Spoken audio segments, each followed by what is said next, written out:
I don't have to worry about the same jokes being told 2 times in a row.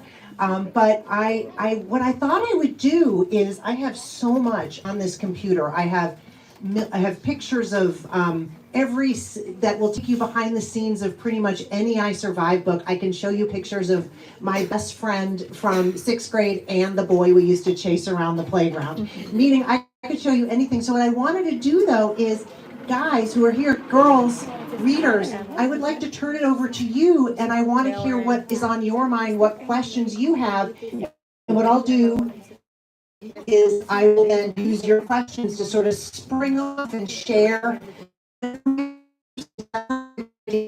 Or what brave boy or girl would like to start us off with a question? Oh my gosh, you had your hand up so quick. Do you want to come up and why don't you come up and tell me your question and your name? I'm Nolan. Hi, Nolan. Are you going to make another I Survive book soon? Okay, that's a great question. Thank you so much. So I am my next, that was awesome. So my next I Survive book, I look exhausted and I'm wearing my Target skirt because I found it. I went shopping for this event. Book, which comes out not till next October, Nolan. That's the chapter book. So I'll have a chapter coming out in October and then a graphic novel coming out in August. So I'll tell you about the chapter book because that was why I've been staying up until 2 a.m. and waking up at 5 a.m. and working around the clock. And this is sort of what's called, this is chapter 1. It means that it's not quite done, even though I'll show you guys the cover. But Nolan, do you read it to everyone? Just quickly the first chapter to get feedback. But then if you don't like it, I'll have to run home. I'll have to drive home like 4 hours till I redo it. Then my editor Katie will send like the FBI. I'm gonna do this. Is this okay? I'm gonna do something. I'm gonna put you guys through an experiment, a painless experiment. So what I want to do is I'm not going to tell you anything about this book. You see the book. You might not know anything that it's about. And then I'm going to read you the really, really short first chapter, which will take me about 2 minutes.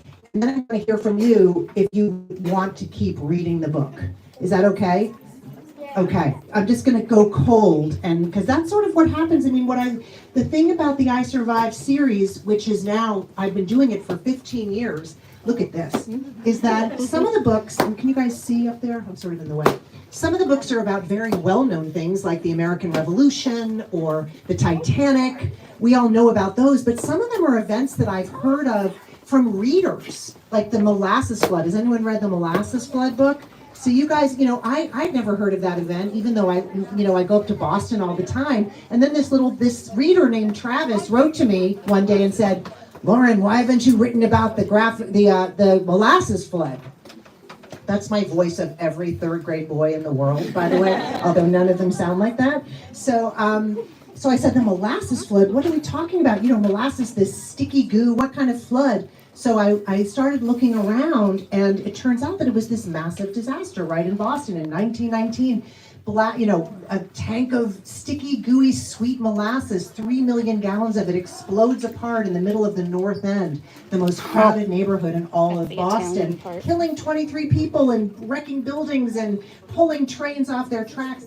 And so whether it's a well-known disaster like the American Revolution or the Titanic, or something that isn't as well known anymore, like the molasses flood, what all of these topics have in common is that they changed history in a way that we can still feel today.